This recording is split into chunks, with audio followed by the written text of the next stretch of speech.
அல்லேலூயா, அல்லேலூயா, ஆமென். ஆண்டவரும் அருமை இரட்சகரும் ஆகிய இயேசு கிறிஸ்துவின் நாமத்தில் உங்களுக்கு எனது அன்பின் வாழ்த்துக்களை மீண்டும் தெரியப்படுத்திக் கொள்கிறேன். கர்த்தர் நிச்சயமாய் நம்மை அதிகமாய் ஆசீர்வதிப்பாராக. நம்ம இந்த நாளிலும் கர்த்தருடைய வார்த்தையை கேட்க எத்தனை பேர் ஆவலாக இருக்கிறீங்க? ஆமென், ஸ்தோத்திரம்.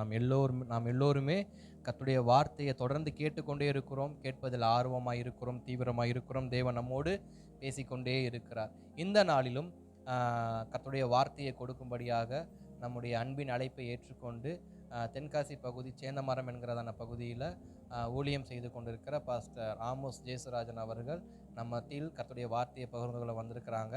அவர்களை இயேசுவின் நாமத்தில் நான் அன்போடு வாழ்த்துகிறேன். கர்த்தர் நல்லவர், கர்த்தர் நல்லவர். அவரை குறித்து நான் சொல்லுவதற்கு முன்னறிவிப்பு ஏற்கனவே நம் சபையாருக்கு தெரியும். அதில் ஒரே ஒரு மாற்று கருத்தை மாத்திரம் நான் வைக்க விரும்புகிறேன். என்ன அப்படின்னா, முன்பு அவர் சவுத் சூடானில் மிஷினரியாக என்ன பண்ணார், இருந்தார். இப்போ சபையின் உதவி போதகராக தன் தகப்பனாரோடு சேர்ந்து சேந்தமரம் பகுதியில் ஊழியம் செய்து கொண்டு இருக்கிறாங்க. தொடர்ந்து அவங்க ஊழியங்களுக்காக நீங்கள் ஜெபித்துக்கோங்க. லூயா. ஆமாம், அதனால் தொடர்ந்து நீங்கள் ஊழியக்காரருக்காக நீங்கள் ஜெபித்துக்கோங்க. தொடர்ந்து நான் இப்போதும் அவருடைய கர்த்தருடைய வார்த்தையை கொடுக்கும்படியாக அருமையான கர்த்தருடைய தாசனை நான் அன்போடு வரவேற்கிறேன். கரங்களை தட்டி வரவேற்கலாமா?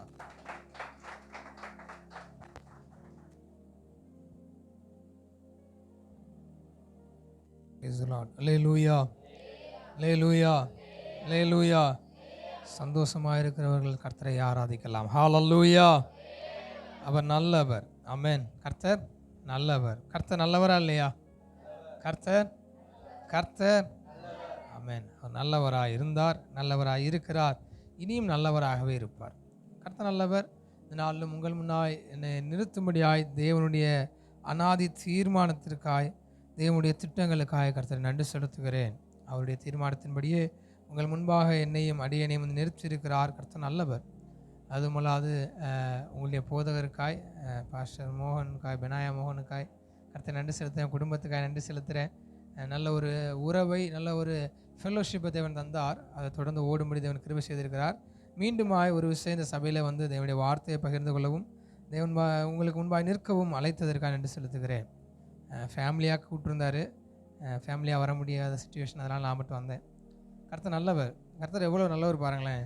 பிப்ரவரி மாதம் 23 நான் உங்கள் முன்னாடி நினைக்கிறேன்.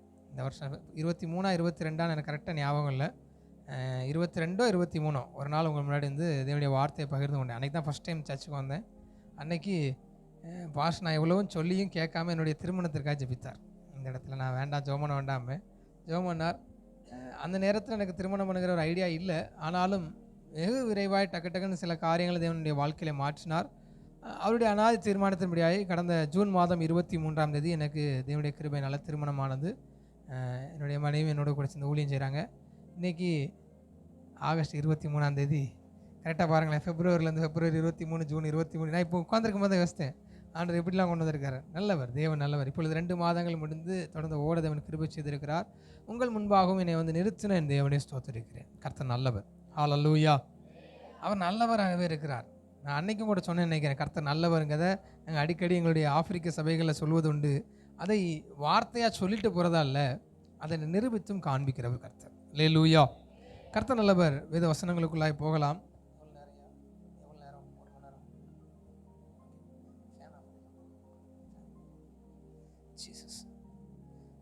நம்ம சபையாய், ஹல்லேலூயா, சபையாய் இந்த உபவாச நாட்களில் நீங்கள் தியானிக்கிற அல்லது நீங்கள் கருத்தாய் வைத்திருக்கிற வசனம் என்ன? என்ன வசனம்? நெகேமியா புஸ்தகம் வாசிக்கலாம். நெகேமியாவின் புஸ்தகம் அதனுடைய 2ஆம் அதிகாரம், அதனுடைய 17ஆம் வசனம், 18ஆம் வசனம். நெகேமியாவின் புஸ்தகம் 2ஆம் அதிகாரம் 17, 18 ஒருவர் வாசிக்கலாம். அவர்களை நோக்கி, எருசலேம் பாழாய் இருக்கிறதையும்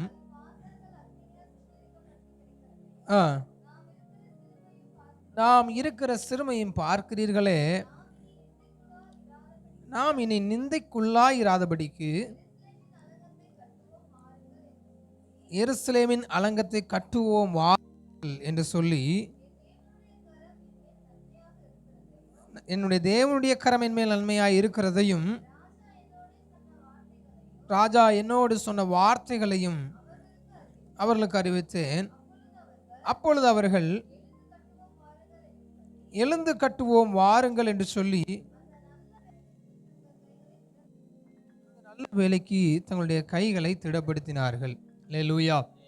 இந்த எழுந்து கட்டுவோம்ங்கிற ஒரு தலைப்பில் நீங்கள் அதிகமாக தியானிக்கிறதை நான் அறிவேன். கிட்டத்தட்ட 42 43வது நாளில் நிற்கிறோன்னு நினைக்கிறேன்.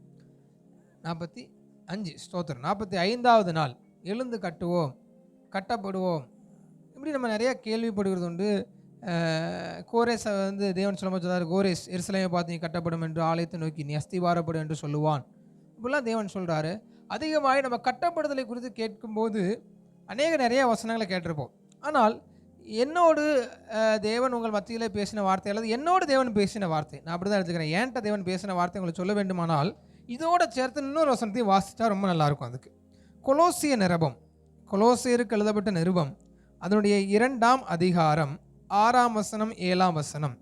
கொலோசியருக்கு எழுதப்பட்ட நிருபம் 2ஆம் அதிகாரம் 6ஆம் வசனம் 7ஆம் வசனம் ஒருத்தர் வாசிக்கலாம்.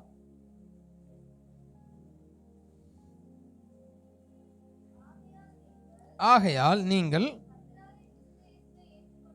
கர்த்தராகிய கிறிஸ்து இயேசுவை ஏற்றுக்கொண்டபடியே அவருக்குள் வேர் கொண்டவர்களாகவும் அவர் மேல் கட்டப்பட்டவர்களாகவும் அவருக்குள் நடந்து கொண்டு நீங்கள் போதிக்கப்பட்டபடியே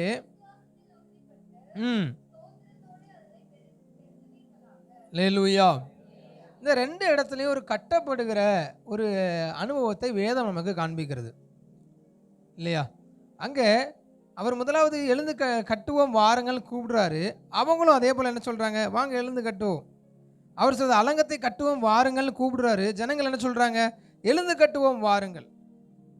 எல்லாரும் அங்கே ஒரு கட்டப்படுகிற ஒரு நிலைமையை வசனம் பேசுகிறது.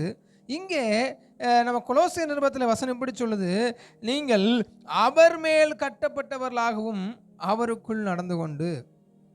அப்போது இந்த நாளில் நான் உங்களோட பேச விரும்புகிறது, எழுந்து கிறிஸ்துவின் மேல் கட்டப்படுங்கள். அல்லேலூயா. நீங்கள் எழுந்து கிறிஸ்துவின் மேல் கட்டப்படுங்கள். இது நம்ம நெகேமியா புஸ்தகம் நம்ம வாசித்த வசனம் அப்படியே டைரெக்டாக கிறிஸ்துவின் மேலே கட்டப்படுறதை எழுதலை. இந்த வசனம் டைரெக்டாக நீங்கள் கிறிஸ்துவின் மேலே தான் கட்டப்படுங்கன்னு சொல்லலை. ஏன்னா நம்ம அப்படி சொல்லிட்டோன்னா நீங்கள் ஒருவேளை இந்த வசனம் அலங்கம் சொல்லியிருக்கு, அப்போது நம்ம அதை நீங்கள் ஒரு வேறு மாதிரியாக தியானிக்க வேண்டாம். நான் என்ன சொல்கிறேன்னா, இந்த கட்டப்படுதலின் அனுபவம் நமக்கு ஒரு உவமையாக எடுத்துக்கொள்ளலாம். எப்படி நெகேமியா ஜனங்களை ஸ்திரப்படுத்தி எருசலேமின் அலங்கத்தை கட்டும்படி எழுப்பினாரோ, அப்படி இந்த நாளில் நாங்களும் உங்களுக்கு என்ன சொல்கிறோன்னா, நீங்கள் கிறிஸ்துவின் மேலே கட்டப்படுங்கள். அல்லேலூயா. கிறிஸ்துவின் மேலே கட்டப்படுங்கள். அதற்கென்றே அழைக்கப்பட்டோம். அதற்கென்றே நீங்கள் இப்படி யோசிங்க. எருசலேம் ஜனங்கள் அலங்கம் கட்டப்படாத சூழ்நிலையை நம்ம யோசித்து பார்க்கலாம். வசனத்தை சும்மா வாசிச்சுட்டு போகிறத விட நம்ம அந்த இடத்துல இருந்து யோசித்து பார்க்கலாம். ஒரு இப்போ இருக்கிற மாதிரி ஒரு சேஃப்டி இல்லாத ஏரியா இல்லை. இப்போ நீங்கள் சிட்டிக்குள்ளே இருக்கீங்க, ஏதோ ஒரு காட்டுக்குள்ளான ஒரு இடம். எருசலேமுக்கு சுற்றிலும் பட்டணங்கள் இல்லாமல் எருசலேம் தனித்து இருக்கிற ஒரு பட்டணம்.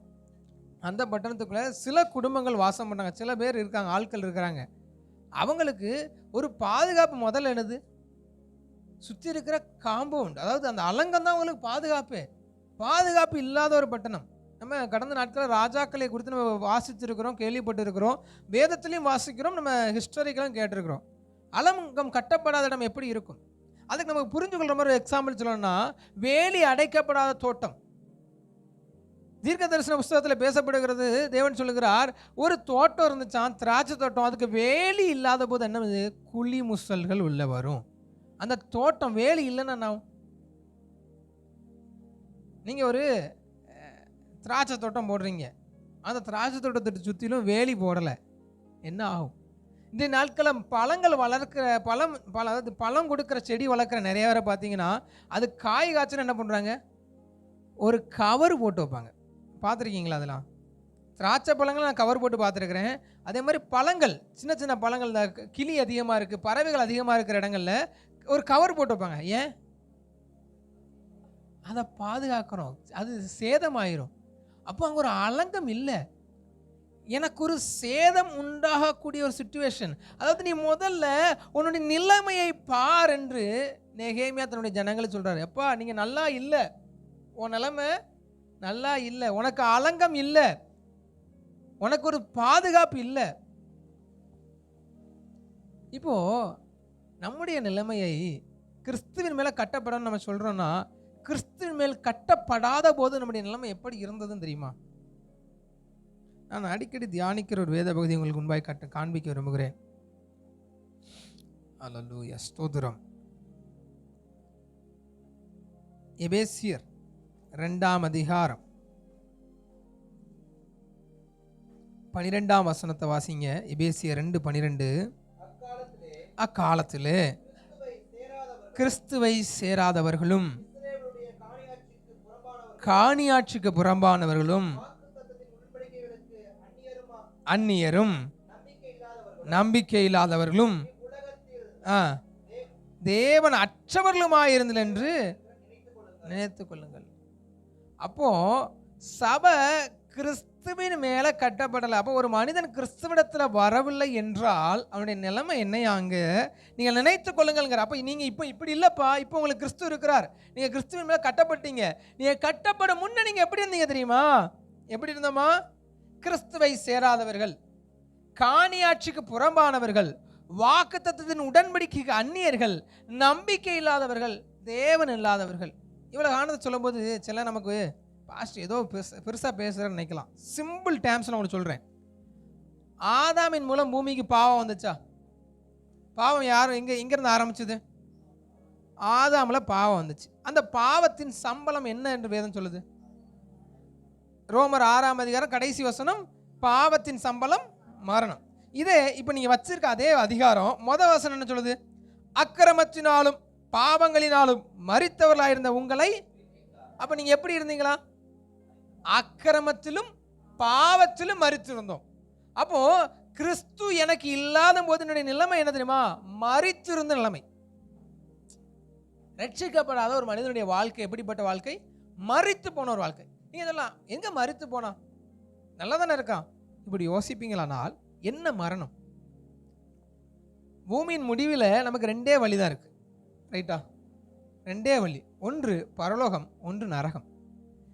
கிறிஸ்து இல்லாதவன் எவ்வளவு நல்லவனாக நம்முடைய பார்வையில காணப்பட்டாலும் அவனுக்கு நியமிக்கப்பட்டது எது? நரகம்.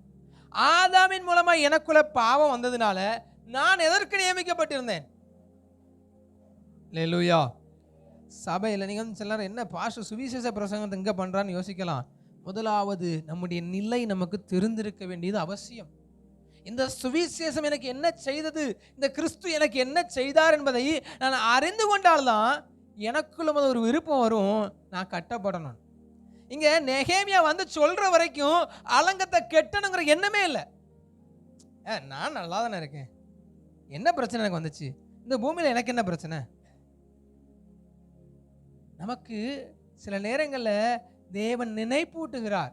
அது நினைப்பு வராத வரைக்கும் நம்முடைய நிலைமை தெரியலனா நம்ம நினைக்கிறோம் நம்ம நல்லா தானே இருக்கிறோம். நான் எதற்கு சபைக்கு அதை பேசுறேங்க உங்கள்ட்ட கடைசி சொல்றேன். நீங்க இப்படி யோசித்து பாருங்க. கிறிஸ்து எனக்கு இல்லைன்னா நான் எதற்கு பாத்திரவான்? எதற்கு பாத்திரவான்? நரகத்திற்கு பாத்திரவான். அல்லேலூயா. எனக்கு நான் எங்க போய்கிட்டு இருக்கேன்? நரகத்துக்கு போயிட்டு இருக்கேன். இந்த பூமியில எப்படி வேணா வாழலாம், நான் எங்க போயிட்டு இருக்கேன்? என்னை பரலோகம் கொண்டு போறதுக்கு ஒரே ஒரு வழி மட்டும்தான் இருக்கு. கிறிஸ்து நானே வழியும் சத்தியமும் ஜீவனுமா இருக்கிறேன். உங்களுக்கு சிம்பிளா புரியுது, ரொம்ப சிம்பிளா சொல்றேனே. எங்க பரிசுத்தம் உள்ள தேவன், பாவம் கொஞ்சம் கூட கிடையாது, பாவத்தை பாரா சுத்த கண்ணரான தேவன். ஆதாமுக்குள்ள சின்ன பாவம் வந்தோன்னு என்ன பண்ணாரு? ஏதனை விட்டு வெளியாக்கிட்டார். ஏதனை விட்டு என் கூட இருக்க பரிசுத்த ஸ்தலத்தில் உன்னால இருக்க முடியாது. எங்க உனக்குள்ள பாவம் இருக்குது. அப்போ என்னைய பரலோகம் கொண்டு போனா என்னைய கழுவினால் மாத்திரமே கொண்டு போக முடியும். அந்த கழுவுதலுக்காக தான் எனக்காய் இரத்தத்தையே செஞ்சினார். ஹல்லேலூயா. எனக்கு என்னுடைய உங்களுடைய பாவத்தை வேற ஒன்றை கொண்டும் கழுவ முடியல. இப்போ கிறிஸ்து இல்லாத ஒரு நிலைமை யோசித்து பாருங்க. கிறிஸ்து இல்லை அல்லது இயேசு கிறிஸ்து சிலுவையில் மரிக்கலைன்னா உங்களுக்கும் எனக்குள்ள நிலைமை என்ன? நம்பிக்கை அற்றவர்கள். என்ன நம்பிக்கையில்? பரலோக நம்பிக்கை இல்லை.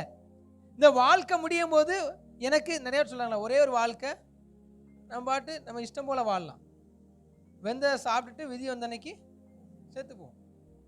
இவர்களுக்கு அடுத்த வாழ்க்கை குறித்த எண்ணம் இல்லை, பூமியில் வாழ்ந்துட்டு போயிடலாம். ஆனால் வேதம் நமக்கு தெளிவாய் காண்பிக்கிறது, ஒரு நித்திய காலமான ஒரு பரலோகம் உண்டு. காலங்களே இல்லாத நாட்கள், காலங்கள் இல்லாத நாட்கள். ஏன் அப்படி சொல்கிறேன்னா, பூமியில் தான் நமக்கு இறந்த காலம், கடந்த காலம், நிகழ்காலம்னு உண்டு, இல்லை வருகின்ற காலம்லாம். பரலோக வாழ்க்கையில் காலமே கிடையாது, டைமே இல்லை, நித்திய காலம். வேதம் ஒரே அவஸ்தையாக முடிச்சு வச்சு, நித்தியம்.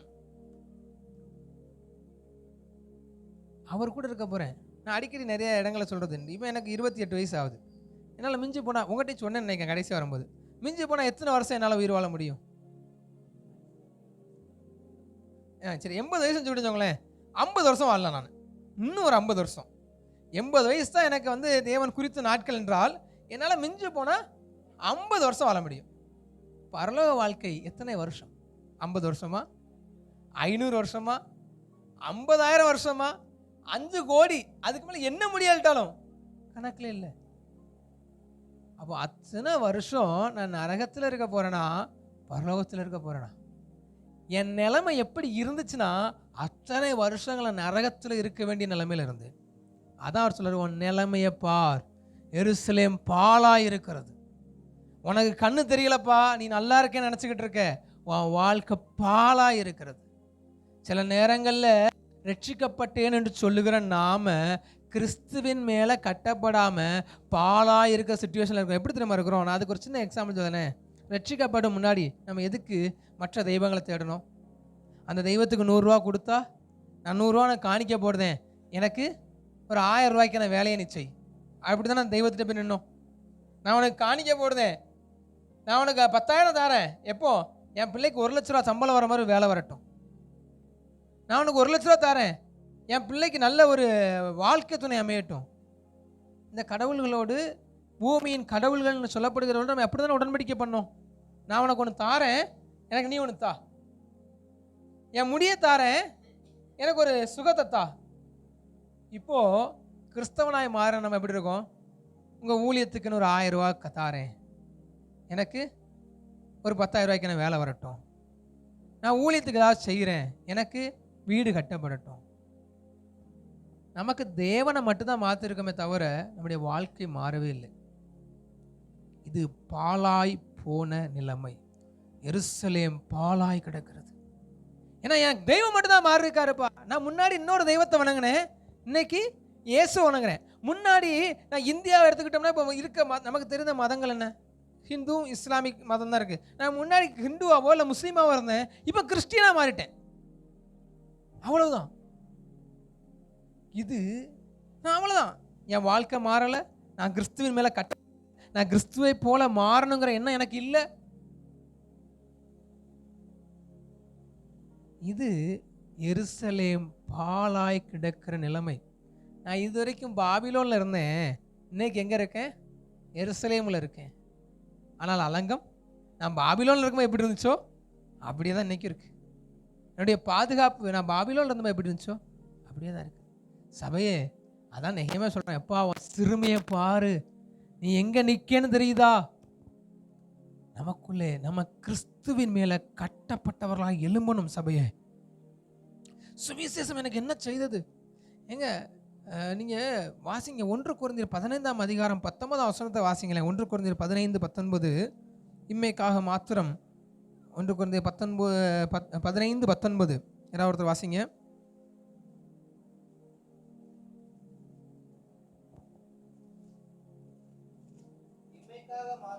இம்மைக்காக மாத்திரம் கிறிஸ்துவின் மேல நம்பிக்கை உள்ளவர்களாக இருந்தால், அதாவது நான் கிறிஸ்தவனா மாறிட்டா, இல்லை நான் கோயிலுக்கு போயிட்டா, சர்ச்சுக்கு போயிட்டா என் குடும்பம் நல்லா இருக்கும், என் பிள்ளைகள் நல்லா இருக்கும், என் வறுமை மாறிடும், என் கடன் மாறிடும், எனக்கு சுகம் கிடைச்சிரும், இப்படிங்கிற ஒரே ஒரு நோக்கத்துக்காக மாத்திரம் நாம் கிறிஸ்துவை தேடுவோம். ஆனால் நம்முடைய வாழ்க்கை எப்படியா? பரிதபிக்கப்பட்ட வாழ்க்கை. பரிதபிக்கப்பட்ட வாழ்க்கை. பரிதபிக்கப்பட்ட வாழ்க்கைனா நான் அப்படி சொல்கிறேன், ஒரு மனுஷன் நீங்கள் பார்க்குறீங்க, அவன் ராஜாவாக வாழ்ந்த மனுஷன் உங்கள் கண்ணு முன்னாடி எல்லாத்தையும் இழந்துட்டு பிச்சை எடுத்துக்கிட்டு இருக்கான்னு வச்சுக்கோங்களேன், அவன் வாழ்க்கை எப்படி இருக்கும் பாருங்களேன். ஒரு ராஜாவாக வாழ்ந்திருக்கான், இல்லை உங்கள் ஊரில் ஒரு பெரிய பிரசிடெண்ட்டாக வாழ்ந்தால், இல்லை உங்கள் ஊரில் ஒரு எம்எல்ஏவாக வாழ்ந்தால், தன்னுடைய நிலைமை எல்லாம் போய் ஒரு பிச்சை எடுக்கிற நிலைமையில் நிற்பாரானால் அவரை பார்த்து என்ன சொல்லுவீங்க? இப்போ இதை இப்படி ரிலேட் பண்ணுங்களேன். எல்லா வாரமும் சர்ச்சுக்கு வந்து எல்லா வாரமும் சபையில் உட்கார்ந்துட்டு தேவன் வருகையில் எடுத்துக்கொள்ளப்படட்டா?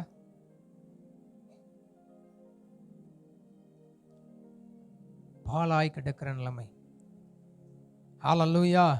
நான் பூமிக்கு மட்டும் யோசிப்பேனானால் என்னுடைய வாழ்க்கை, நான் உண்மையை சொல்லப்போனால் நான் பூமியை மட்டும் யோசிக்கிறேன், சுகத்துக்காக மட்டும், சொத்துக்காக மட்டும், இந்த பூமியில் இருக்க காரியத்துக்காக மட்டும் தேவனை தேடுறேன்னா நான் ரட்சிக்கப்பட்டிருக்கனா இல்லையாங்கிற ஒரு கேள்வி அங்கே வருகிறது. உண்மையில நான் ரட்சிக்கப்பட்டிருக்கேனா? ஏன்னா விசுவாசிக்கிறேன்னு சொல்றோம்.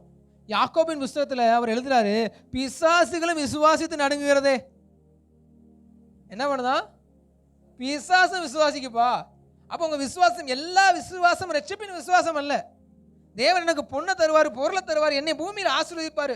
இன்றும் எனக்கு பயங்கர வேதனை உள்ள காரியம், நிறைய ஜனங்கள் இப்போ நம்ம ஒன்றும் இல்லை, எதற்காக நிறைய ஆன்லைன் பாஸ்டர்ஸ் இல்லை நம்ம பெரிய பெரிய கூட்டங்களுக்கு போகிறோம், அங்கே நம்ம கொடுக்கப்படுகிற செய்தி என்ன? ஒரு பரிவாரத்தோடு வந்தியா 2 பரிவாரம் கிடைக்கும், ஆண்டவர்கிட்ட வா அது கிடைக்கும் இது கிடைக்கும், நீ கொடு ஆண்டவர் தருவார். we make it as a business. ஒரு பிஸ்னஸ் ஆக்கியாச்சு. நீ கொடு ஆண்டவர் உனக்கு கொடுப்பார், நீ எனக்கு கொடு ஆண்டவர் உனக்கு கொடுப்பார். இல்லையா நீ முழங்கால் படி ஃபாஸ்டிங் உன்னை ஆண்டவர் வர்த்திக்க பண்ணுவார். இதற்காக மாத்திரம் நான் கிறிஸ்துவை தேடுகிறவனால் நான் ரட்சிக்கப்பட்டிருக்கேனா இல்லையாங்கிறதுல டவுட் இருக்கு. நான் உண்மையிலே ரட்சிக்கப்பட்டேனா? என்னை தேவன் ரட்சித்திருக்கிறாரா?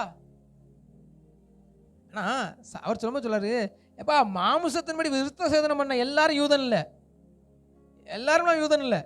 அப்போ சபைக்குள்ள வந்த எல்லாரும் ரட்சிக்கப்பட்டவர்களும் அல்ல. எப்போ எனக்குள்ள வேலை செய்கிறது, அதாவது சபை பாலாய் கிடக்குது, எருசலேம் பாலாய் கிடக்கிறது.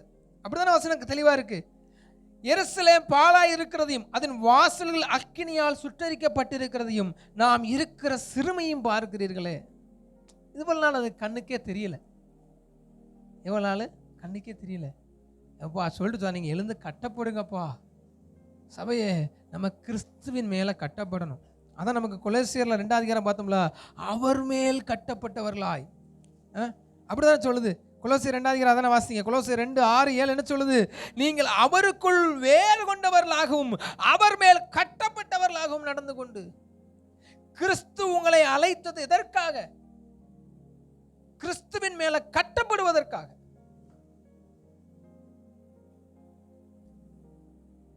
நான் அநேக நேரத்தில் யோசிக்கிறது உண்டு, சிலுவை எனக்கு என்ன பண்ணினது? சிலுவை எப்படி சென்டரில் வைங்க. சிலுவைக்கு முன்னாடி, அதாவது சிலுவைன்னா எதை சொல்கிறோம்னா, கிறிஸ்து சிலுவையில் அடிக்கப்பட்ட போது எனக்கு என்ன கிடைத்தது? சிலுவைக்கு முன்னாடி நான் யார்? பாவி. பாவியால் பரலோகம் போக முடியுமா? ஆதாமால் ஏதேனுக்குள்ளே போக முடிஞ்சுதா? போக முடியாது. அப்போ எனக்கு பரலோக நம்பிக்கை இல்லை. என் பாவத்தை மன்னிச்சார், கழுவினார். இப்போ நான் யார்? பரலோகம் போக வேண்டியவன். பாவம் என்ன பண்ணுச்சு? அடிமைத்தனமாக்கிச்சு. ஆனால் சிலுவை என்ன கொண்டு வந்துச்சு? அப்பா பிதாவேன்னு கூப்பிடத்தக்க புத்திர சுவிகாரம் கொண்டு வந்துச்சு. இப்போ நம்ம இதுக்கு முன்னாடி வாசித்தவன் பாவம் என்ன பண்ணுச்சு? தேவனற்றவனாய், நம்பிக்கை அற்றவனாய், வாக்குத்தத்தின் உடன்படிக்கை அந்நியனாய், காணியாட்சிக்கு புறம்பானவனாய். அந்த வசனத்தை கீழே வசனம் சொல்லுது, இப்பொழுதோ இயேசுவின் ரத்தத்தினாலே தேவனுக்கு சமீபமானீர்கள். நான் அந்நியனா இருந்தேன், நானும் நீங்களும் அந்நியராக இருந்தோம். நானும் நீங்களும் எப்படிப்பட்ட இருந்தோம்? அந்நியன் ஆனது.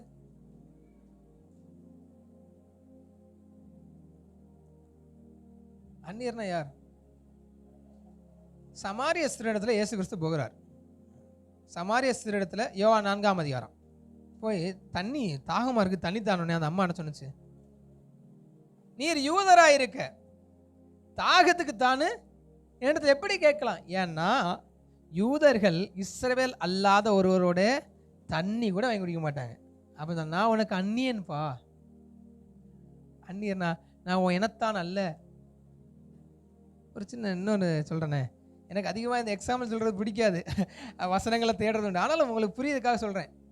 ஒரு ஒரு பெரிய எஜமான் இருக்கிறார்னு வச்சுக்கோங்க. பெரிய ஒரு கோடீஸ்வரராக இருக்கிறார். கோடீஸ்வரர். அவருடைய சொத்தை எண்ணவே முடியாது. தனக்கு ஒரு 2 பிள்ளைகளோ இல்லை 3 பிள்ளைகள் இருக்குன்னு வச்சுக்கோங்களேன். 3 பிள்ளைகளுக்கு சொத்தை பிரிக்கும்போது தன்னுடைய வீட்டில் அவர் ரொம்ப ரொம்ப ஒரு கீழ்த்தரத்தில் இல்லை சாப்பாடு கழுவுற அளவுக்கு ஒரு வேலை பார்க்குற ஆள், தட்டு கழுவுற வேலை பார்க்குற ஆள். அவருடைய பிள்ளையை கூப்பிட்டு, நான் 3 பங்காக வைக்கலப்பா, 4 பங்காக வச்சு உனக்கு ஒரு பங்கை தாரேன்னு சொன்னால் எப்படி இருக்கும்? ஜஸ்ட் இமேஜின் பண்ணுங்க. பெரிய கோடீஸ்வரன், கோடிக்கணக்கான சொத்துக்களுக்கு அதிபதி 3 பங்கா வைக்க வேண்டிய இடத்துல தான் வீட்டில் சாதாரண ஒரு வேலை பார்க்குறவனுடைய பிள்ளையை கூப்பிட்டு, உனக்கும் ஒரு பங்கு தாரேன், என் சொத்தை நான் 4 பங்கா வைக்கிறேன், என் பிள்ளைகளுக்கு எதை கொடுக்குறனோ அதை உனக்கு கொடுக்கேன்னா நம்ம என்ன சொல்லுவோம்? அவனை பார்த்து பைத்தியக்காரன் சொல்லுவோம். ரைட்டு தானே? இல்லையா?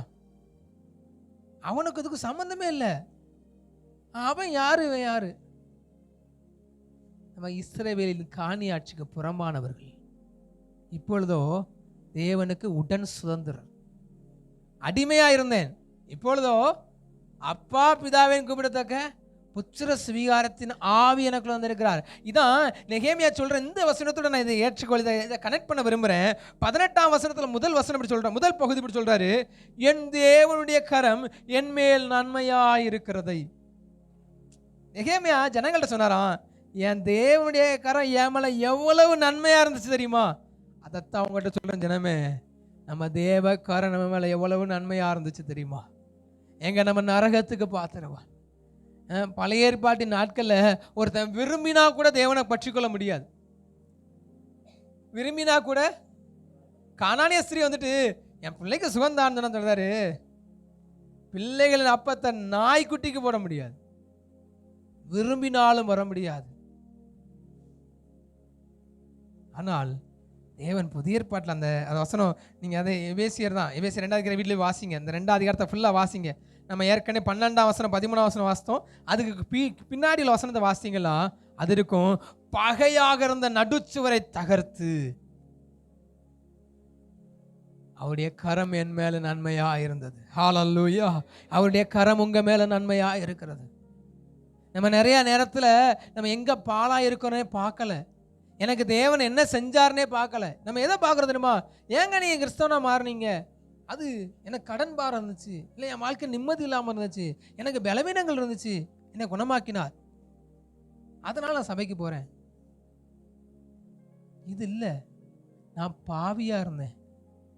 வசனம் ரோமர் 3ஆம் அதிகாரம் 23ஆம் வசனம் வாசிங்களேன். ரோமர் 3:23. ரோமர் 3:23. எல்லாரும் பாவம் செய்து, ஆதாம்ல பாவம் தொடங்கினதுனால அது எல்லாருக்குள்ளேயும் பாவம். இப்போ சின்ன பிள்ளைகள் இருக்கலாம், இந்த பிள்ளைகளுக்குள்ளும் பாவம். ஏன்? இவர்களை பெற்றோருடைய பாவம் இந்த பிள்ளைகள் மேலே வந்துருச்சு. இப்போ நாளைக்கு எனக்கு பிள்ளை பிறந்தாலும் அந்த பிள்ளை மேலே, நான் பெரிய பாஸ்டராக இருக்கலாம், எவ்வளோ பெரிய ஊழியக்காரனாக இருக்கலாம், என்ன வேணா பண்ணலாம், ஆனால் என் பிள்ளை மேலே என்ன இருக்குது? பாவம் இருக்குது. என் தகப்பனுடைய பாவம், என்னுடைய பாவம், எல்லா பாவங்களும் யார் மேலே இருக்குது? பிள்ளைகள். அப்போது பாவம் வந்தபோது என்னாச்சா? தேவனுடைய மகிமை நம்மை விட்டு நீங்கினது. அல்லேலூயா! அப்போ வசனம் சொல்லுது, எல்லாரும் பாவம் செய்து தேவனுடைய மகிமையற்றவர்களாகி இலவசமாய் அவருடைய கிருபையினாலே கிறிஸ்து இயேசுவில் மீட்பை கொண்டு, ஹல்லேலூயா, அவருடைய கரம் என் மேலே எப்படி திரும்ப நன்மையாக இருந்துச்சு? என்னை நீதிமான் அழைச்சார். பழைய ஏற்பாடு சொல்லுது, நீதிமான் இல்லை, ஒருவனாகிலும் இல்லை. புதிய ஏற்பாடு சொல்லுது, நீ நீதிமான் இல்லைதான், உனக்குள்ள பாவம் இருக்குதான். இந்த உலக முடிவு பரியந்தான் உனக்குள்ள பாவம் இருக்கதான் செய்யும். அதாவது சின்ன பாவம் வந்துட்டா கூட அது பாவம் தானே, நரகத்துக்கு தான் பார்த்துருவான். யாராவது ஒருத்தர் நான் நீ பாவமே செய்யலன்னு சொல்ல முடியுமா? பாவமே செஞ்சதில்லை. நீங்கள் எவ்வளோ வேணால் கண்ட்ரோலாக இருங்க. நான் ஒரு சின்ன ஒரு எக்ஸாம்பிள் சொல்கிறேன். பிள்ளைங்க ஒரு சாக்லேட் கேட்டுகிட்டே இருக்குது. பிள்ளைங்க ஒரு சாக்லேட் கேட்கு. சாக்லேட் கொடுத்தா அந்த பிள்ளைக்கு கெடுதல். ரொம்ப சாப்பிட்டா நல்லதில்லை, ரொம்ப சாப்பிட்டா நல்லதில்லை. நம்ம என்ன சொல்லுவோம்? சாக்லேட் சாப்பிட்டா பூச்சாண்டி வந்து பிடிச்சிட்டு போயிடுவாமா? அதுக்கு பேர் என்ன பேர்? பொய். இதுக்கு பேர் என்ன பேர்? நம்ம என்ன சொல்கிறோம்? நல்லதுக்கு தான் சொல்கிறோம். எதுக்கு சொல்கிறோம்? நல்லதுக்கு. சில நேரங்களில் கிளம்பி போகும்போது யாராவது எங்கே நிற்கிங்க, இந்த நான் பஸ் ஸ்டாண்டை தாண்டிட்டேன், எங்கள் வீட்டிலேருந்து வாகனத்தை எடுக்கும்போது சொல்கிறோம் பஸ் ஸ்டாண்டை தாண்டிட்டேன், ஏன்னா அவசரமாக வந்துக்கிட்டு இருக்கேங்கிறத காண்பிப்பதற்காக. இது என்னது? இந்த பாவம் நம்மளை எங்கெல்லாம் கொண்டு போகணும்? இது நரகத்துக்கு தான் நம்ம கொண்டு போகணும். நியமத்தின்படி பாவி பரலோகத்துக்குள்ள பிரவேசிக்க வழி இல்லை. எந்த பாவமும் அவரிடத்துல கிட்டி சேர வழியே இல்லை. இங்க அந்த வசனம் 26ஆம் வசனம் ரொம்ப அழகா இருக்கும். கிறிஸ்து இயேசுடைய இரத்தத்தை பற்றும் விசுவாசத்தில் பலிக்கும் கிருபாதார பலியாக அவரை ஏற்படுத்த 25 சொல்லும், தாம் நீதி உள்ளவரும் இயேசுவிடத்தில் விசுவாசமாய் இருக்கிறவனை நீதிமான் ஆக்கிறவருமாய் விளங்கும்படி இக்காலத்தில் தமது நீதியை காண்பிக்கும் பொருட்டு. ஹல்லேலூயா. தம்மிடத்தில் விசுவாசமாய் இருக்கிறவனை நீதிமானாய் ஆக்குகிறவருமாய் விளங்கினார். ஹல்லேலூயா. தான் ஜீவனை கொடுத்ததுனால, தான் ரத்தத்தை கொடுத்ததுனால, நீங்களும் நானும் மறிச்சு நரகத்துக்கு போக வேண்டிய நம்மளை காப்பாற்றுறதுக்காக நமக்காக ரத்தத்தை கொடுத்து நம்மை மீட்டு கொண்டார். ஹல்லேலூயா. அவர் சும்மா நம்மளை நான் உன்னை கழுவிட்டேன் அப்படி சொல்றது இல்லை, உங்களுக்கான தண்டனையை ஏற்றுக்கொண்டார். நீங்கள் நீதிமொழியில் புஸ்தகத்தில் வாசிக்கும் போது ஒரு வசனம் எப்படி இருக்கும்? குற்றவாளியை நீதிமான் என்று தீர்க்கிறவனுக்கு ஐயோ. இப்போ நான் பாவம் பண்ணிட்டேன், நான் தூக்கு தண்டனைக்கு பாத்திரவான். ஆனால் ஒரு நீதிபதி சொல்கிறார், இல்லை இல்லை அவனை நான் காப்பாற்றி விடுறேன், இல்லைப்பா நீ பரவாயில்ல, நீ தப்பிச்சு போ, உன் மேலே ஒரு கேஸ் இல்லைன்னா அந்த நீதிபதிக்கு என்னது? ஐயோ. ஐயோனா அவன் மோசமான அவன் அநீதி உள்ளவன், அவன் நீதி உள்ளவன் அல்ல. அப்புறம் எப்படி தேவன் உங்களை என்னையும் பரிசுத்தமாக்கினார்? சாத்தான் கேட்பானா இல்லையா? சும்மாவே யோசுவாவுடைய வஸ்திரத்தை அழுக்கு இருந்துச்சான். சாத்தான் நிமித்தம் தான், ஆண்டவரே சும்மா அவங்ககிட்ட ஒருத்தன் பேசிகிட்டு இருக்கானே, அவன் வஸ்திரத்தில் அழுக்கு இருக்கு, நல்லா பிரசங்கம் பண்ணார் பாஸ்டர், சட்டையில் கொஞ்சம் அழுக்கா இருக்கு அப்படி சொல்கிற மாதிரி சாத்தான் சின்ன சின்ன காரியம் நோட் பண்ணுறவன் தேவன்கிட்ட போய் கேட்க மாட்டானா? என்ன ஆண்டவரே நீர் பரிசுத்தமானு சொல்றீரு, அவன் என்னென்ன பாவம் பண்ணா? ஈவன் ஆஃப்டர் ரட்சிக்கப்பட்ட பின்பும் என்னென்ன பாவம் பண்ணா? ரட்சிக்கப்பட்ட பின்பு அவன் என்னென்ன பாவம் பண்ணா? நீர் அவனை எப்படி ஏற்றுக்கொண்டீர்? நம்முடைய பார்வையில் பெரிய பாவங்கள் இருக்கு. நம்முடைய பார்வையில் திருட்டு, கொலை, விபச்சாரம், வேசித்தனம், இந்த பாவத்தெல்லாம் தேவனுடைய சமூகத்தில் அறிக்கிடும். ஆண்டவரே நான் திருடிட்டேன், ஆண்டவரே நான் ஒரு ஆளுக்கு விரோதமாக பேசிட்டேன் ஆண்டவரே, ஆனால் என்னைக்காவது ஆண்டவரே இன்னைக்கு நான் எத்தனை பொய் சொல்லியிருக்கேன் ஆண்டவரே மன்னிங்க நம்ம கேட்டிருக்கோமா? அப்போ பிசாசு சொல்லுவான்ல, அவன் மன்னிங்கன்னு கூட கேட்கலையே. இல்லை அவன் அப்படி கேட்டுட்டா மட்டும் எப்படி நம்மளால் மாற்ற முடியும்? தேவனால் எப்படி மாற்ற முடியும்? எப்படி அவர் நீதி உள்ள தேவன், அவரிடத்தில் அநீதி இல்லைன்னு நம்ம சொல்கிறோம். நாம எப்படி நம்ம சொல்ல முடியும்? அவர் சும்மா நம்மளை போல பாவியான மனுஷனை, நரகத்துக்கு பாத்திரமான மனுஷனை அவர் திடீர்னு நீ பரலோகத்துக்கு வான்னு சொன்னோன்னு எப்படி ஏற்றுக்கொள்ள முடியும்? எப்படி அவர் என்னை நீதிமானாய் மாற்ற முடியும்? அதாங்க வசனம் சொல்லுது, அவர் நம்மை நீதிமானாக்கும்படி தம்மை கிருபாதார பலியாக ஒப்பு கொடுத்தாரு. அப்பா பாவத்துக்கு தண்டனை அனுபவிக்கணும் அவ்வளோதானே, அவன் செஞ்ச தப்புக்கு தண்டனை அனுபவிக்கணும் அவ்வளோதானே, அந்த தண்டனையை நான் அனுபவிக்கிறேன். ஹல்லேலூயா. அதுதான் அந்த அன்பை தான் நம்ம இப்படி எடுக்கிறேன். நான் உங்களுக்கு சொல்கிறேன், நெகேமியா இஸ்ரவேலோட சொல்கிறாங்க, தேவனுடைய கரம் என் மேல் நன்மையாக இருக்கிறதே. அதை இதோட உங்களுக்கு ஒப்பிட்டு சொல்ல விரும்புகிறேன், நம்ம மேலே தேவனுடைய கரம் நன்மையாக இருந்தது. ஹல்லேலூயா. அநேக நேரத்தில் நினைக்கிறது உண்டு. நான் பெரும்பாலும் நானும் சபையில் தான் வளர்ந்தேன். எங்கள் அப்பா பாஸ்டர், சர்ச்சில் தான் வளர்ந்தேன். அப்போ என் கூட சபையில் கூட வளர்ந்த யாராவது ஒரு சகோதரனை எடுத்து என்னோட ஒப்பிட்டு நான் நோக்கிறது உண்டு. நானும் அவனும் ஒன்றா தான் சபையில் வளர்ந்தோம். நானும் அவனும் ஒன்றா தான் சபையில் சண்டே கிளாஸில் வசனம் சொன்னோம். நானும் அவனும் சபையில் அப்படி எல்லா பாடல்களும் பாடணும். நானும் அவனும் ஒன்றா காலேஜ் படித்தோம். ஆனால் ஒரு நேரத்தில் அந்த சகோதரன் தேவனே இல்லைன்ட்டு போயிட்டார். தேவன் இல்லைன்னு தன்னுடைய நண்பர்களோட இயேசுங்கிற பேருக்காண்டி நல்ல உயிர்த்தோளோட சண்டை போட்ட நண்பர் இன்னைக்கு எப்படி இருக்கிறான்னா, கடவுளே இல்லை, பூமியில் கடவுளே இல்லைன்ட்டான். ஆனால் என்னைய தேவன் ஊழியத்திற்கு அழைச்சு என்னை மிஷினரி ஆக்கி என்னை இன்னைக்கும் உங்கள் முன்னாடி சாட்சியாக நிப்பாட்டினார்.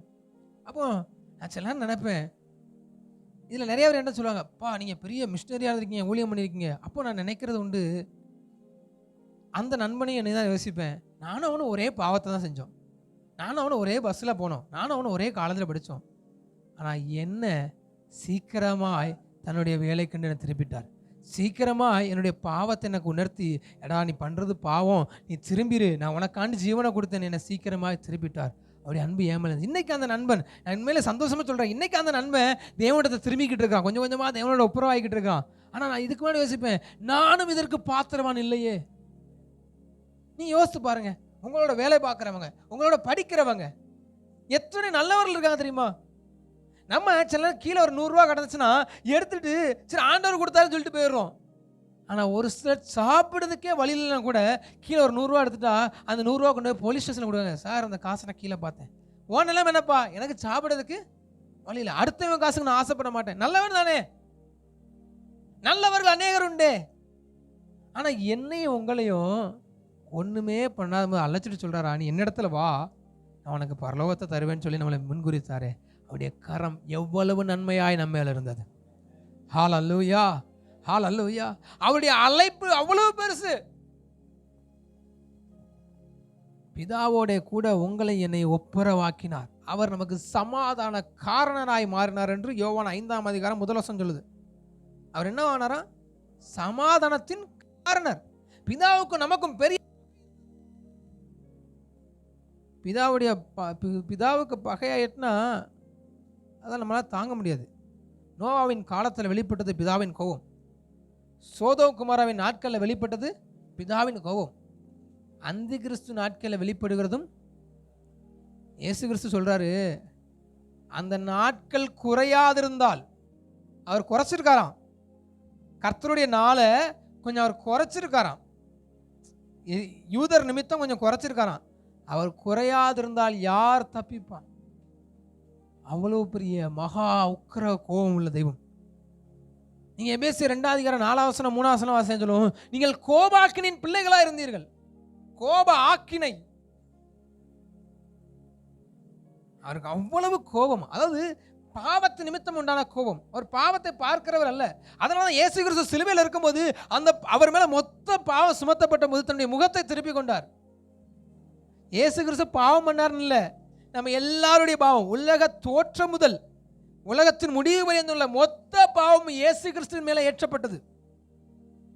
அவருடைய ஆடுகளுக்காய் அவர் ரத்தம் சிந்தினார். அவருடைய ஆடுகளுடைய மொத்த பாவம், தம்முடைய ஜனங்களுடைய மொத்த பாவமும் யார் மேல சுமத்தப்பட்டது?